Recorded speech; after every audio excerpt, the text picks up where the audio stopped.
They gave us a nice little. What's up, everybody? Welcome back to another show. This is Real Estate Uncensored, where you get something, and then something, which I can never remember because Matt always says that. He's not here today. He's finishing up some edits on one of his new books, so very exciting for him. But he's letting me take the reins. I'm taking control of the mental house. So I don't know what's going to happen. It's going to be a whole lot of fun. I got Hussein Riggs in the house. Dude, this fool is awesome. He's like the Yoda of real estate. Like, he's so like zen and chill and just a fucking cool dude to hang with and chill with. And then of course, my ride or die, mi amigo, Mr. Gene, Evil Bald Ninja Volpe. What is up, dude? Yo, what up, y'all? How's everything? How was your Halloween? I see you're still in costume, and that shit is ugly. What the fuck are you talking about? Oh, my bad. I thought you were dressed up. Oh, fuck off. I am dressed in my casual. Oh, we're going to have a good time today, baby. We are. And we got rocking my EXP logo right up here for all my EXP folks. But I did notice that, right? Because that's not always there. That's a new graphic you got up. How long you had that up there? 48 hours. So it is brand spanking new. It's like a new car. Taking it out for a test drive. That's the first podcast it's on. But Hassan, dude, welcome to the show, man. I am so glad you're going to be here with us today. We're going to cover the 6 ways to get known, OPM, and it's not what you think it is, D squared, the tools for consistency, and a ton more. I have Jeff Latham, who I call the Buddha of real estate, and I have Hassan, who I call the Yoda of real estate. Both very zenned out motherfuckers who are just chill, full of knowledge, and just legitly honest and amazing people. So, Gene, you're from Philly, so I trust you. That goes back to that's the criteria. Yeah, I guess the criteria. Okay. Listen, he better trust me, or I'm coming to see him. Exactly. Bringing the little wood baseball bat too. But so Jen, Jesus, Gene. Yeah, Greg. Yes, Greg. So what kind of tech tip do you have for us today?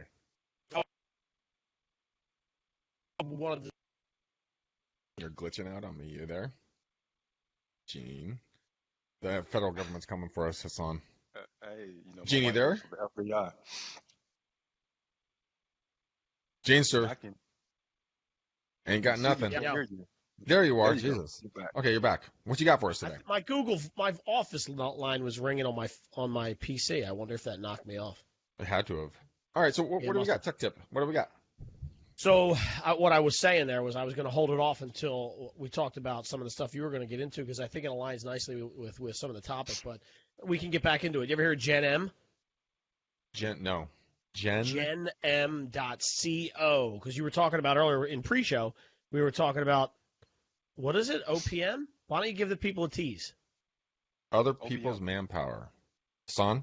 Other people's manpower. So I know it as other people's money, but in other people's manpower, but with this Gen M, what it is it's a subscription site. You get on, it's like $50 a month for 3 months, and there are interns and what's the other word? The people on there that are looking to work in the industry that you sign up for, basically. So as a marketer, there's people contacting me every day that want to do internships with my company. So it's a 3-month internship, basically, with somebody for $150. Wait, so it's GENM.co? Yes. Okay. That is pretty cool shit. Yeah, and I'm working through the process. I actually know people that have used it and love it. I'm working through the process, and I've got a really good couple of leads. We had a power outage last night. We had a pretty bad storm on the East Coast, so I've been out of power for like 14 hours. And I was supposed to meet with one of the guys today and then Monday to seal the deal. So obviously I had to push the one off because you need power to have a video conference call, if you know what I mean. You're going to seal the deal? Oh, okay.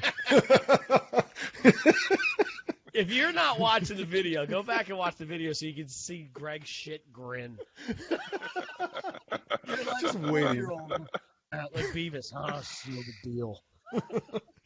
Oh, okay. Okay, enough bullshit. Hassan, welcome to the show, man. Tell everyone about you, what you got going on, what's your company's name, and then I want to dive in. I want to start kicking doors down with the 6 ways to get known and get people rocking and rolling.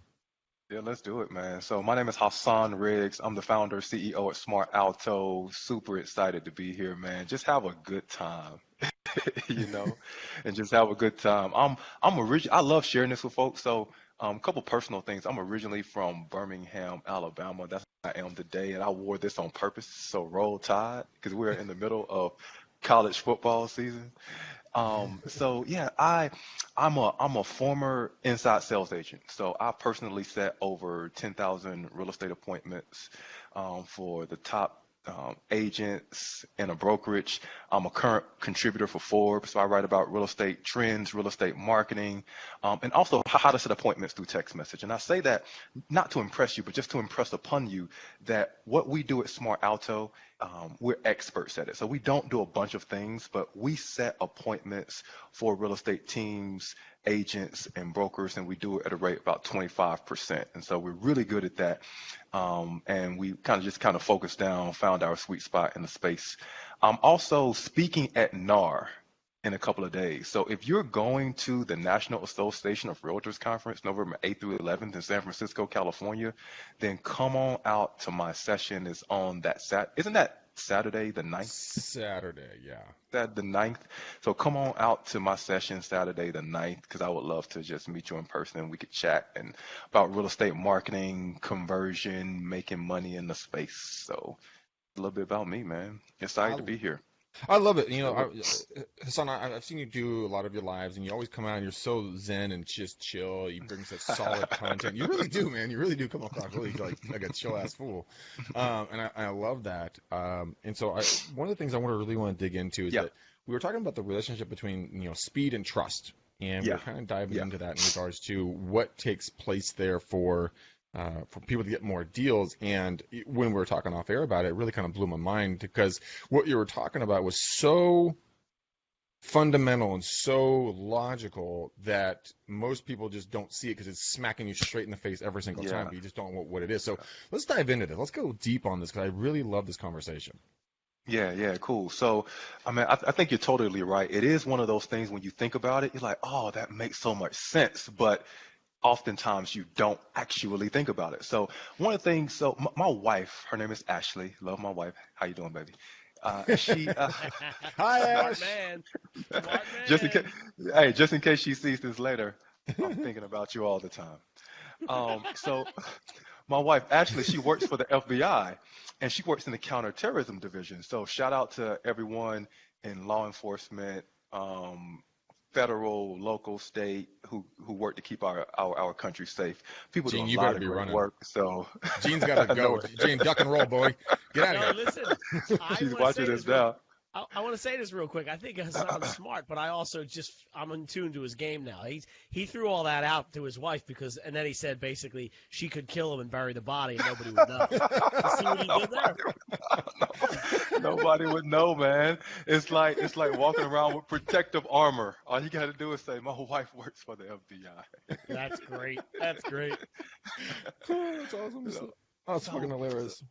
But so we talk about this a lot at home, right? So think about 9/11, right? Before 9/11, and how you would get to the airport 45 minutes before your flight. You would speed through security. You could keep all of your clothes on. Mm-hmm. Now they make you take your clothes off, your shoes, your socks, everything. But you could speed through security. You could get to your gate and you could hop on a plane. But then there was a terrorist attack. And after 9/11, they said, you know what? I don't trust you. I don't know who you are. And so now they tell you for domestic flights, get to the airport 2 hours before, for international, 3 hours before. Mm-hmm. You got to take your clothes off, your shoes. You have to take your backpack off, take things out of your bag. And the reason they do that is because they don't trust you. The process has slowed down. Because the government is telling you, you know what? I don't know if you're a terrorist. I don't know if you're trying to cause harm to me or to anyone else in this airport or people domestically in the United States. And because I don't trust you, what I'm going to do is put you through the ringer. I'm going to slow this process down so that I can find out more about you. And so now The really smart people, they buy TSA PreCheck. They buy global entry because what you're buying when you get TSA PreCheck and global entry is you're buying not just this little document with the number on it. My man. I got my TSA pre-check right here. There you go. I love that thing. What you're really buying is not just a piece of paper. What you're buying trust from the government.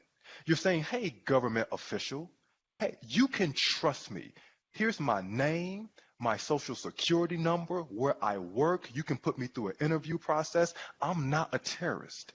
And because the government now trusts you, you can speed through the security line. You can get there an hour before your plane is about to take off, bypass all the suckers who are waiting in line for hours on end trying to make it through security.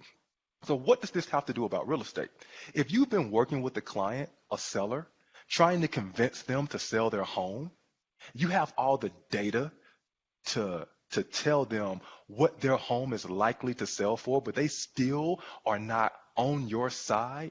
That slowed the process of the transaction down. It's because they don't trust you. You haven't done a great job of building that strong, valuable relationship with them to get them on your side, and the process of the transaction has slowed down. That's, a lot of people just don't think about that. They don't think about the fact, like, why am I not getting these deals? Well, it's because you haven't built the trust that you so need to build. We assume, we're like, oh, you know what? I'm a good guy. I'm a good gal. Everybody should work with me. But you know what? We don't know that. It's like walking up to a chick at the bar, sticking your tongue down the throat and saying, hey, let's go bang. And we haven't even gotten last names. It's like, Exactly. I don't know what's going on with you. I don't like you. Exactly. I really don't like you now.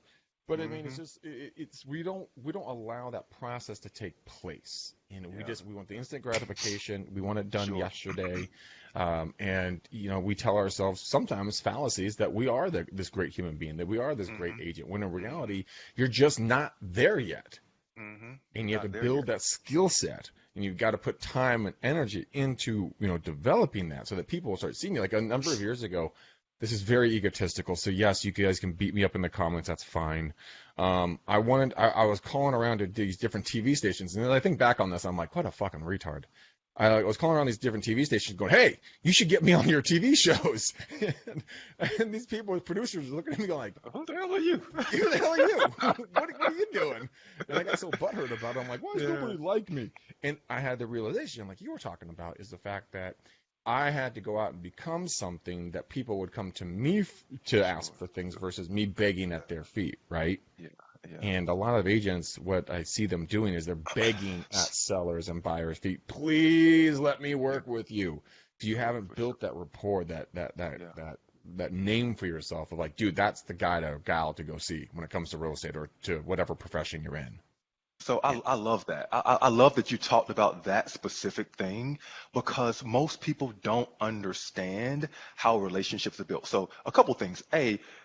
In most major industries, and when you think about the industries that drive GDP, healthcare, finance, real estate, when you think about those industries, the sale is made when the relationship is built because those industries are built on strong relationships. Think about the way that most people choose their doctor, most people choose their real estate agent. The sale is made when the relationship is built. And so if the sale is made when the relationship is built, then you need to build as many strong, valuable relationships with as many people as possible, as often as possible. But the way that you do that online is the same way you do it offline, and most people don't truly understand that. They find people online and they walk up to them and they do the equivalent of, hey, I just met you today, let's go bang. Right? And they're not going through the normal process of understanding that I'm a human selling to human who has human needs. And so I need to take you through this process of natural relationship building and not trying to move the relationship from being transactional to relational. And a lot of agents, a lot of people in general say that I'm all about the relationship, but really you're just trying to get the next deal closed. And people can sense that. Yeah. People can sense that. I was raised in this business and it was for me a transactional based mentality because it was always next deal, next deal, next deal, next deal.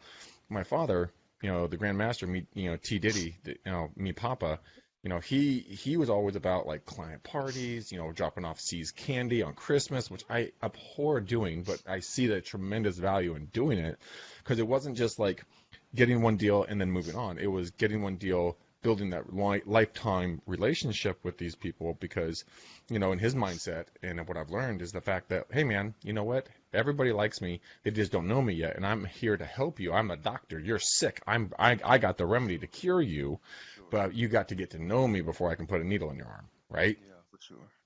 Yep. And so it's interesting the mindset shift. I mean, we started talking last year was all about transactional. This year it's all been about relationships. Yeah.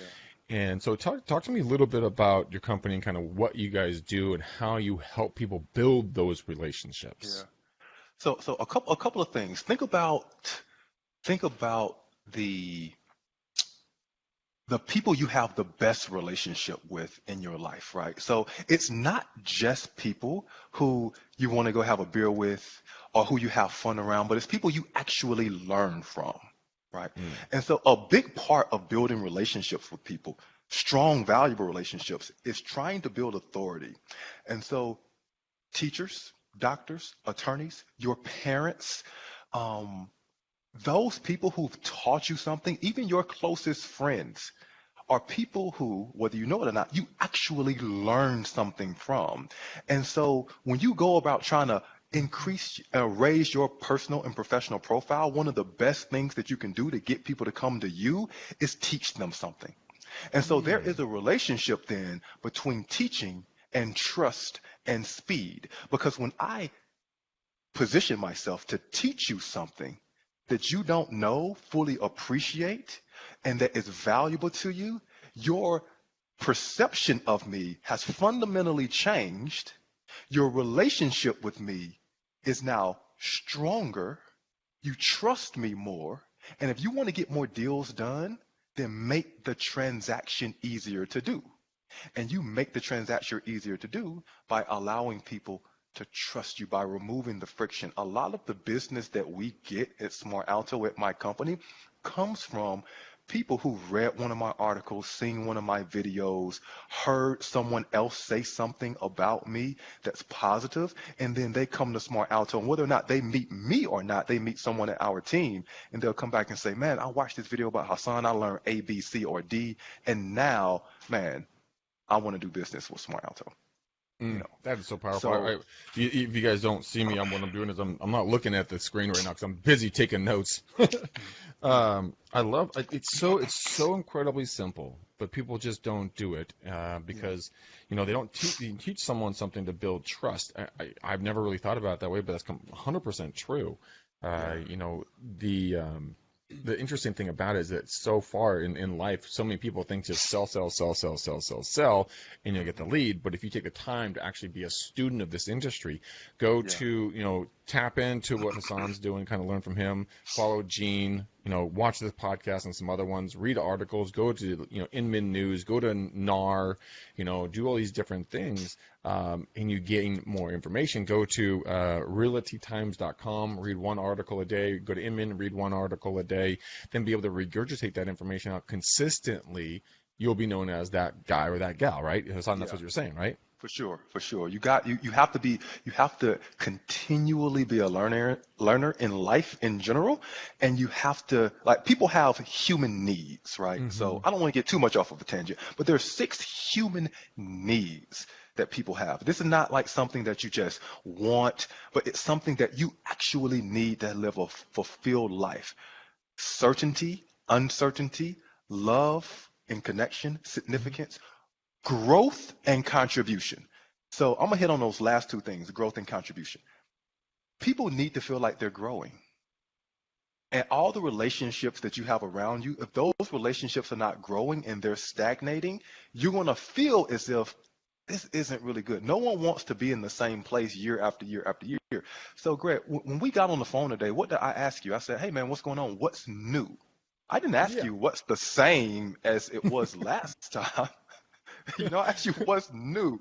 Like, what has changed? What has grown? How have you? What I'm getting to is, what's different, because that's what keeps people interested. And so if you go to your clients or your leads, these people who are thinking about doing business with you, and you say, hey, let me tell you something that's new in our local market. There's a commercial development that is coming up. They haven't broken ground yet, but it's coming up about 3 miles that way. And what we're estimating is that over the next X number of years, the price of homes in that little area is going to increase by about 3%, 5%.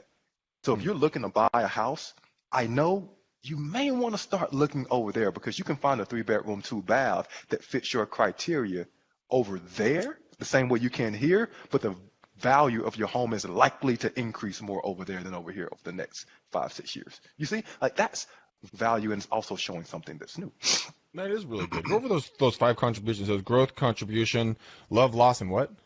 So certainty. So people need security in life. People need to know that I'm going to be able to eat. I'm going to have clothes, right? There's a certain level of security, but you also need unexpectedness. So you need some spontaneity in life, things to be different in life. Because if you have, that's why sometimes you'll talk to people who are, or you'll hear about people who are really, really successful in life, but they're depressed. And it's because everything in their life, it seems to be always put together. They always have this certain, but they don't have any unexpectedness in their life. So certainty, uncertainty, love. You need to feel love and connection to people, to other things. You need to feel that love and connection. But if you are connected to too many things, then you lose that sense of significance. And that's the 4th thing. You need to feel like you are unique in some way and that you are special. And then the last 2 things are growth and contribution. Growth and contribution. So certainty, unexpectedness, love, growth, and contribution. Certainty, uncertainty, love, significance, growth, contribution. Those 6 things. I love that. I love that. Gene, what about you, man? You've been That was deep, bro. Listen, that was deep. I love that. I'm serious. Taking notes. I'm serious. I'm serious. He went psychological on that. I think he nailed it, but he went deep. He went all Bald Ninja number 2. Bald Ninja squared.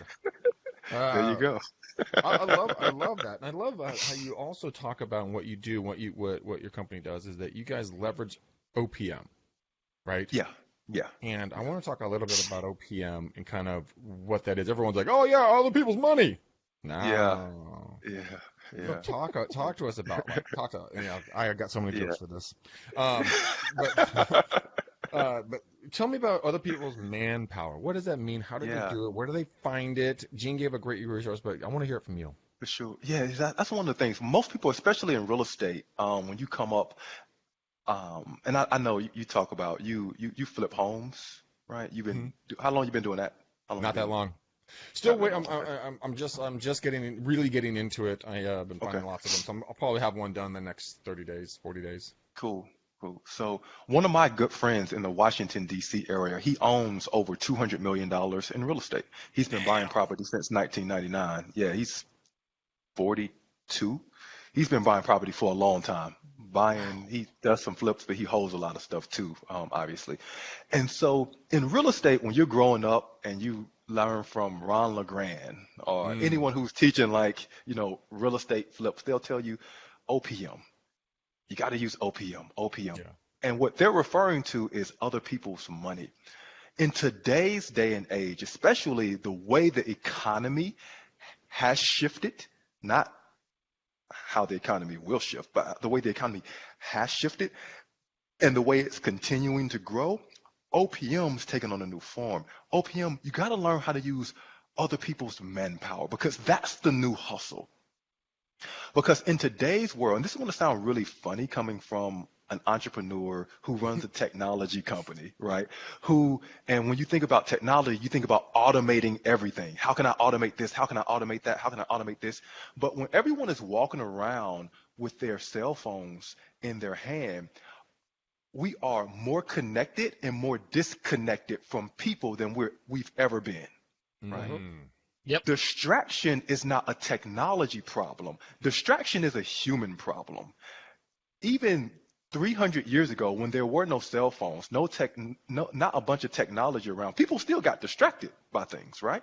So distraction is not a technology problem. It's a human problem. Technology has just exacerbated that. But in this world where we're more and more distracted, people are searching to feel connection with real people. And so as we automate things and we become more high tech, we can't forget to be more high touch too.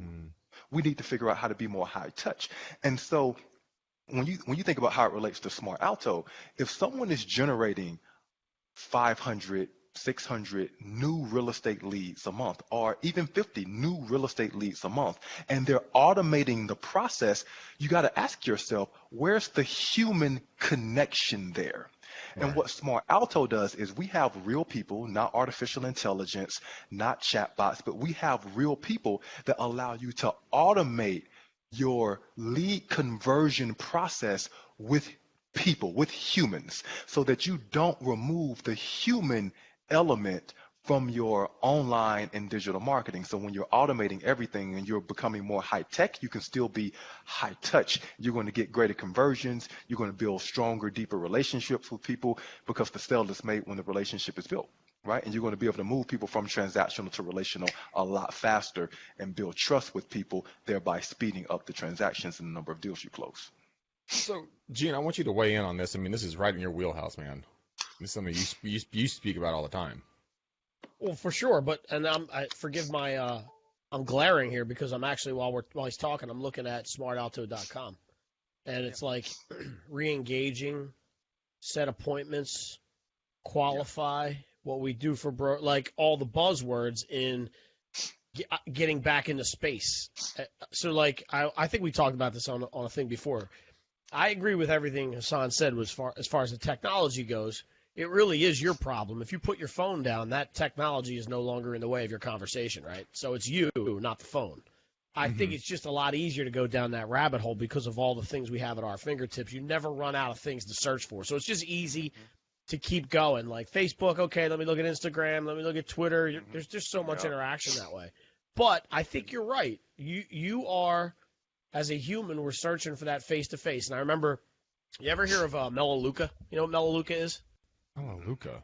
No. Melaleuca. It was I think it's still around, but it was this big company that it was like an MLM, multi-level. Okay. And they sold all these house products. And one of the guys that was like their top earner, I was sitting with him at lunch, and he said, it's been 2 years I've known you. We've never really had a conversation about me joining your organization. Why is that? Like, everybody else in MLM is like, hi, my name is Gene. Do you want to be part of my downline? Right? And True. you're like, no, bro. No, I don't. Yeah. Like you said earlier, Yeah. Sean, right? Like, it's like, hey, my name, I'm not even getting through that first thing. Do you have your credit card? You know, like, hey, my name's Gene. Buy my stuff. So he said to me, which I thought was great, he said, the way I run my business is my business is all about relationships. And he said, I got to get people to the point where, and it was funny, if you're watching the video, you'll see me act it out. But he basically said, when I first meet you, you're here. Physically, you're at an arm's length. I don't have access to you. But once I bring you closer, bam, that's where I hit you in the face with what I mean. And so he said sometimes it takes long, but in order for me to really get that one-on-one interaction and then have me help you or you help me or whatever it might be, I need to be physically in your space. And how do you physically get in somebody's space other than one-on-one, right? So I guess we overvalue our relationships online. Like, hey, I know that guy. That's awesome. I feel like I'm friends with him. And then you see him outside. You're like, Dave, how are you? And they're like, who are you, dude? I have no idea who you are, bro. You're freaking me out a little bit. So I think that one-on-one space, I took a long route to get back to what Hassan was saying, but it is so much about that one-on-one. And I think it's interesting because if you talk about your high-value propositions in your business, where do real estate agents make their most money? In following up on 687 Facebook ad leads or one-on-one on the phone with somebody who they've known for 8 years that's thinking about possibly selling or buying a house. One-on-one, 100%. I mean, I've Right? laughed and joked about that for quite a while. That this year, I had a client of mine that 16 years ago, I helped them buy this house, right? Then I ultimately fucked up, and I literally didn't talk to them for like 15 years. Ran an ad. They responded to it. I got to see them. They have 3 boys. I only knew them as one baby family. Now they got 3 grown, like 3 boys, 16, 14, and 13 or something like that. Reconnected with them, and they've been watching my videos, that I've been putting out. And then we got together. We hung out one Saturday morning, and my client was like, "Hey, bro, like this, I'm going through this. I got to sell." I'm like, "Okay." He's like, "Dude, I'm so sorry. I haven't called you back." I'm like, "Huh?" I guess it was the relationship that we had that was strong enough. Thank God. It was a $2+ million home, but I mean, everyone doesn't do a good job at follow-up. Everyone, and I am like the prime candidate of that, of not doing good follow-up. I saw a very interesting work of art, these photographs that this photographer is taking, and when you were talking about like the distraction of the mobile devices, right?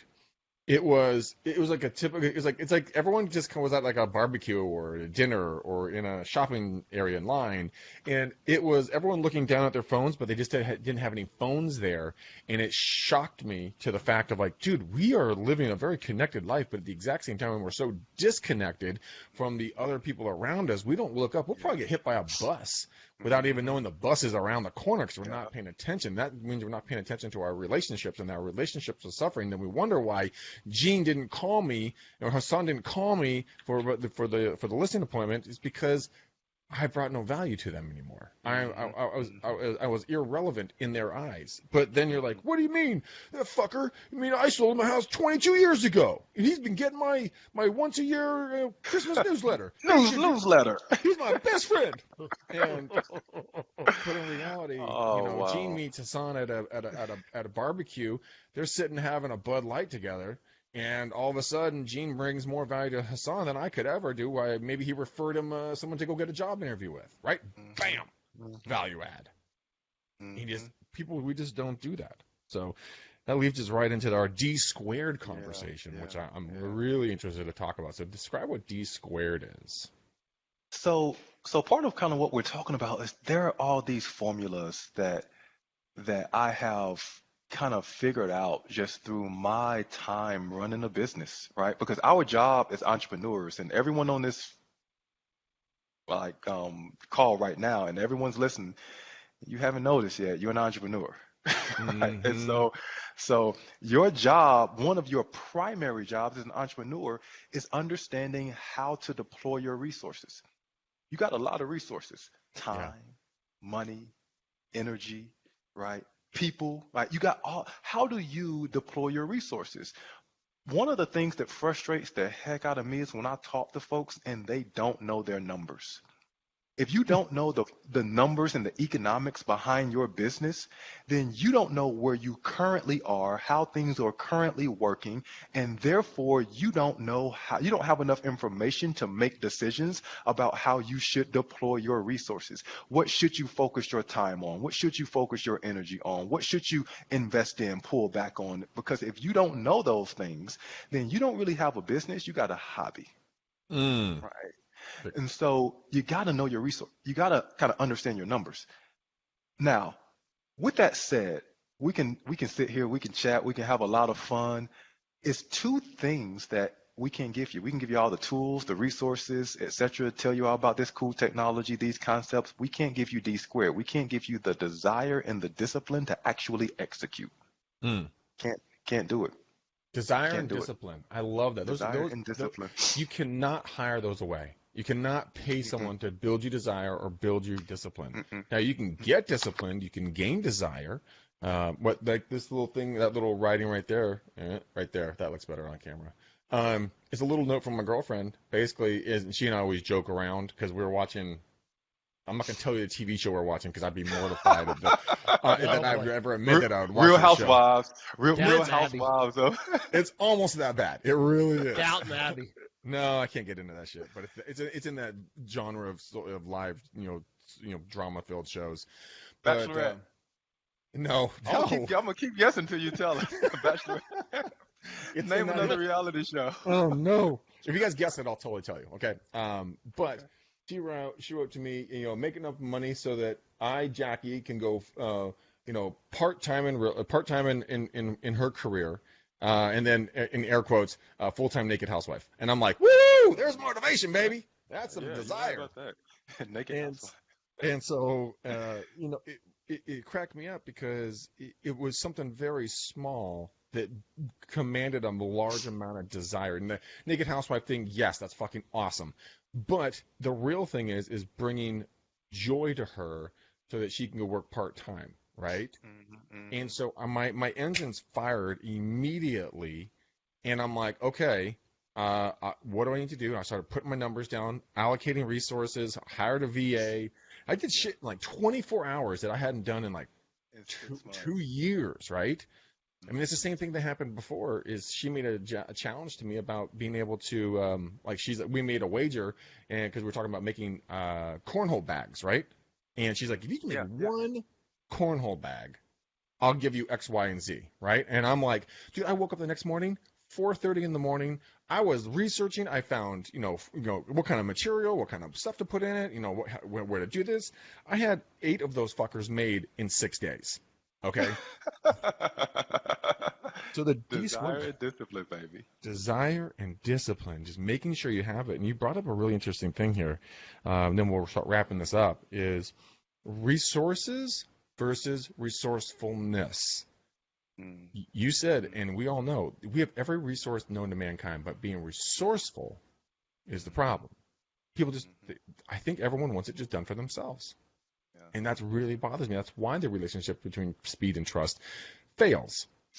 Because you get in those deals because you're not building, the trust, and your speed is like you're a turtle in frozen mud. You ain't going anywhere, man. You just Yeah. stopping dead in your tracks. So Hmm. let's talk. Last thing here is talking about consistency, tools for consistency. Oh, so wow, I could talk about this for like another hour. How much time we got, man? We got But about 10 minutes. so it's a couple of things about this, right? Earlier we started the conversation and we're talking about um like you build relationships online the same way you do offline. You got to kind of stair step into it, right? You can't Hmm. meet someone and then immediately just kind of ram your tongue down their throat. You got to walk people through these different stages of the relationship. And one of the best ways to start building strong relationships with people is this C squared: commitment and consistency, right? So you need to get people to commit to you, but you need to start small. You gotta start small. You can't, if you're running, for example, if you're running Facebook ads right now to a cold audience, people who don't know you at all, and you're asking them to do a buyer's consultation with you, Hmm. you're fundamentally asking that person to marry you on the first date. Hmm. And that's likely not going to happen. And Hmm. so you need to start smaller and you need to build this commitment and consistency. And so one of the ways to do that is, and here's one of the things Smart Alto helps you do. When you get a new online lead, as opposed to simply emailing that person and when they're likely not going to respond to that email, or picking up the phone and calling them first, send them a text message first. Why are Hmm. you going to send them a text message? Because when you send that person a text message first, you have lowered the barrier to entry.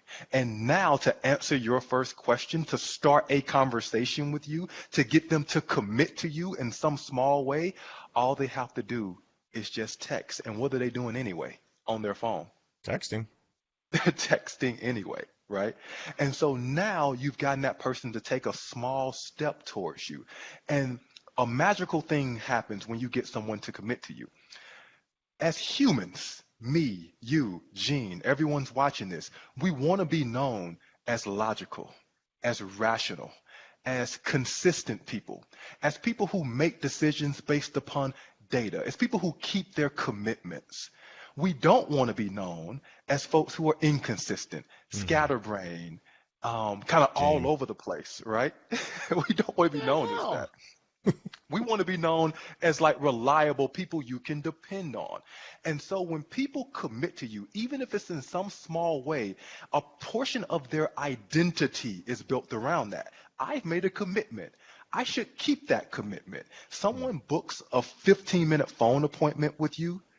That's why, as an ISA, the first lesson I learned as an ISA, it's a lot easier to unbook an appointment than it is to book an appointment. So, by all means, do your darndest to set that 15-minute appointment with someone. Book that appointment with them, because now that you have the appointment with them, if you need to reschedule or they need to reschedule or something, then you can unbook it. But the first thing to do is book the appointment, because now there's a sense of commitment there. I have this thing on my calendar, and whether I know it or not, subconsciously, I have a portion of my identity built around this.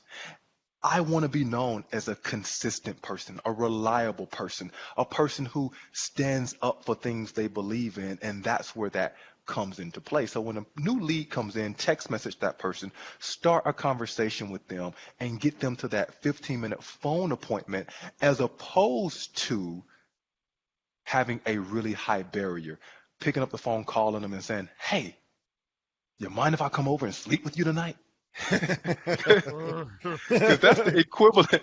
That's the equivalent of what people are doing when they're picking up the phone, call them. That's why most people say when a new lead comes in and they call them, people aren't answering the phone. People are not answering the phone, and it's just not as effective as text messaging them to start that conversation and moving them down the phone. And it is real estate is still an on the phone and in-person game. You got to be good on the phone. You got to be great in person, right? You got to be good on the phone. You got to be great in person. One of the best ways to get on the phone in today's market, to get in person, is through text. And that's what we help people do. It's very fascinating. You know, I as long as it's if it's an unsolicited text, I'm getting these fucking stupid texts from like, hey, you low on cash? You need cash Oh now? my goodness. I feel violated. But there's 100% chance that I'm going to read the damn thing, right? And so That's true. Mm-hmm. You know, it's 100% guaranteed open. People are curiosity kills the cat. Same thing with text messaging. And the thing is that I think that if people would just take those small baby steps, you know, when you met your spouse or significant other, whatever you are, or you're dating, you don't go from 0 to 100. You take baby steps. Hey, let's talk. Let's text. Let's meet up for a drink or coffee. Then let's have lunch or dinner. You know, then let's spend an afternoon together. Then let's spend a full day together. Then whatever the progression. Then let's spend a life together. Yeah, spend a life together. We'll ultimately end there. But it's about building the small baby steps. So, Hassan, how can people get a hold of you? How can people reach out to you? Where can they find you if they want to talk to you more about hiring your company, all that kind of stuff?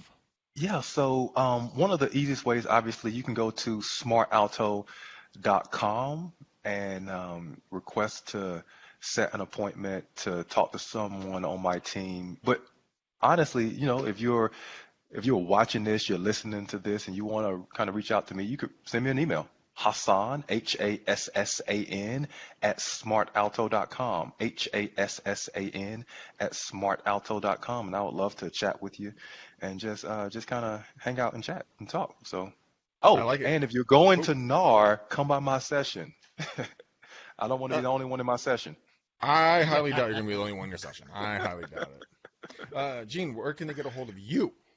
As per usual, Mr. McDaniel, you can get me at genevolpe.com or just search Gene Volpe on any of the social medias. It's easy to find, but I will warn you, it's the day after Halloween, and if you're starting to think about Christmas already, don't reach out to me. You're a heathen. Okay? It's not Christmas time. I don't want to hear your damn music yet. Wait until I get past my 5 days of Thanksgiving, then we can talk about Christmas. If you're listening to Christmas music, don't call me. I'm just telling you right now.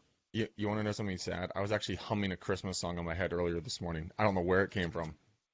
Probably all the stores you've been in, because there's shit already up. Oh, dude, it's everywhere. It's everywhere. Okay, guys. Gene, 5 days of Thanksgiving? Oh, yeah, man. That's the best 5 days of the year. I start on Wednesday, and we get done on Monday morning. Seriously? Football, food, booze, football, more food, booze, and more football. No sleeping? I'm sleepy. Oh, yeah, I get No my nap. snoozes in. Okay, all right. I'm a power napper. You know, when that stuff comes, it's like, lunch, power nap, dinner, right? Stupid. Yeah. All right. You guys are both lunatics. I love you guys. Amazing. Guys, if you want to reach out to me, if you want to do some free coaching, go ahead and text me. See, I did that. That texting, baby steps. There you go. There you go. Baby steps, baby. Text me on my cell, guys. It comes directly to this device here. It does work. I have paid my bills. It is 925 915 1978. It's hilarious how many people do not get a hold of me. Like, people are always like, oh, I never give my number out. People will call me. I'm like, no, they won't. No, they fucking won't. I guarantee you they will not call you. But you guys want to go there, text me. Let's book us some coaching. We'll see if I can help you out anything. We can, if you guys want to talk about EXP, we have right there brokerage. Go to bookmcdaniel.com and book a 30-minute phone call with me. I can kind of show you what our team is doing. So, Hassan, thank you. You are now the what did I name you? You're the Yoda of real estate and lead gen. And Gene is the evil bald ninja. So Gene is calling me on my phone right now. You douche. I'm trying to get some free coaching, bro. Oh, hey, hello. Hello, can I get some free coaching? Yes. Let me. I have to finish something very important, sir. I'm gonna hang up and call you back later. Okay, goodbye. Okay, that was robocalls. I can't get over those things.